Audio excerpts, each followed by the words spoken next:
And I must really appreciate the work that has been done jointly between the Ministry of Interior, the Ministry of Defense, Public Works, county governments, non-state actors, especially led by Red Cross, the local community, the well-wishers. Many people are really calling us to say that they would really want to stand with the victims of this tragedy, notwithstanding what government will do. And I'm sure that the county government was working on something to ensure that we have a better ways of channeling this support. What I'm happy is that yesterday we had a very good turnaround in terms of response. And I hope that going forward we will continue farming up our capabilities as a country to respond to disasters. And with climate change, this is a phenomenon that we will be dealing with as time goes. And I want to wish all the injured persons quick recovery, continue condoling with the families that lost their loved ones, and request all of us to support each other. I have asked yesterday the local community to work together with the chiefs, the assistant chiefs, and the Ngao officers to make sure that all of us go to safe grounds. As the rains are still on, it's important that we move many of these people to the safe grounds.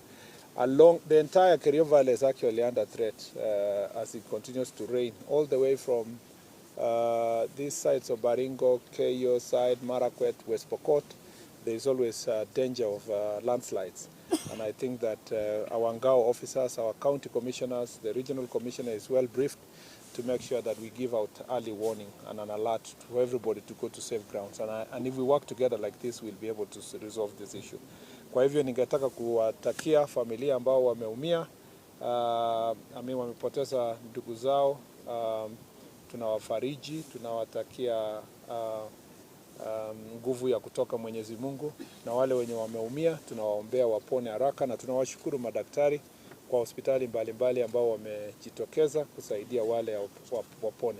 Kwa hivyo siwezi kusema mengi sana kwa sababu ndugu yangu Geoffrey ashasema, na tunasaidiana pamoja kusonga mbele. Ninaamini ya kwamba tutapiga hatua kubwa sana leo kuhakikisha kwamba tumewafikia wale wako mashinani, na miili ambayo zimepatikana leo asubuhi na wale wamepotea bado wanatafutwa.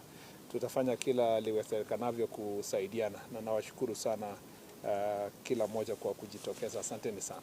Unless there is a question really.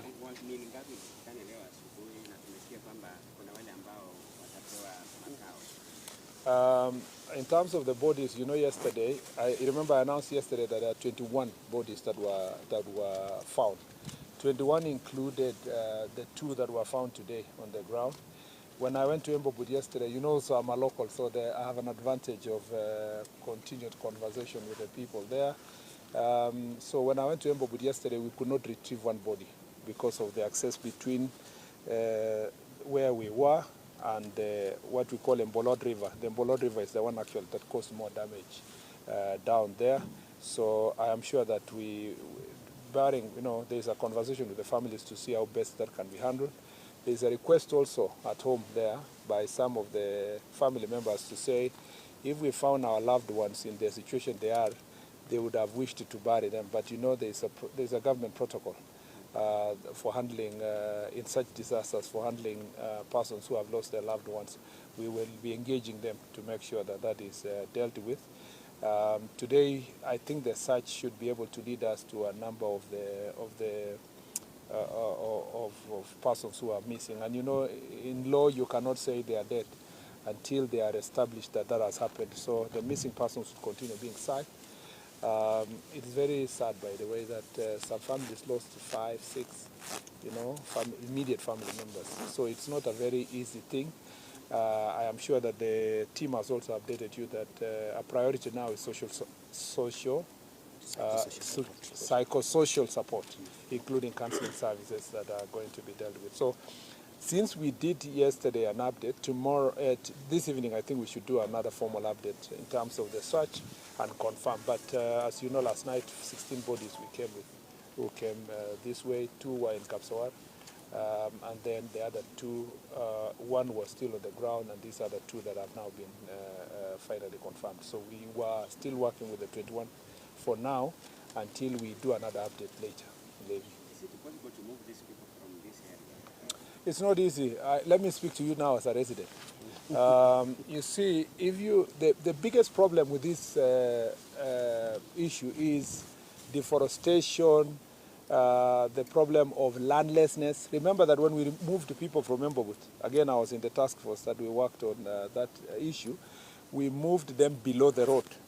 Some part of the below the road was still even the forest, but it was a compromised position for the time being so that you can find a better settlement. But now if you go further to the escarpment when this, and I had a chance to go around that place, a lot of this landslide happened in the Embobut ward side.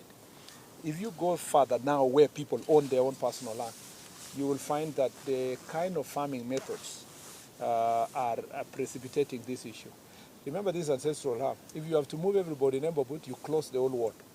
So part of the things we've been discussing with the county government is to see how we change the farming methods. Instead of doing millet and maize, it may be better to go to tree crops. And that is what, the county government and us have been conversing as people from this area to see if we can move all these people away from maize farming. Remember also that these are one community. The people in Valley and the one in Embobut, they go to Valley, they live in the Valley, they come and farm at the escarpment there. So this, we can tell them we now move maize farming to the Valley, we do irrigation. Remember that as we dealt with security issues, there is possibility that these people didn't need to come and do what they were doing, because part of the reason why that farming was happening in the escarpment is because these were people who were running away from insecurity. The reason why even where people are living now in the Valley was really driven by insecurity. Ordinarily, they would have been living in the Lop Valley. But recently we have made very, very great progress.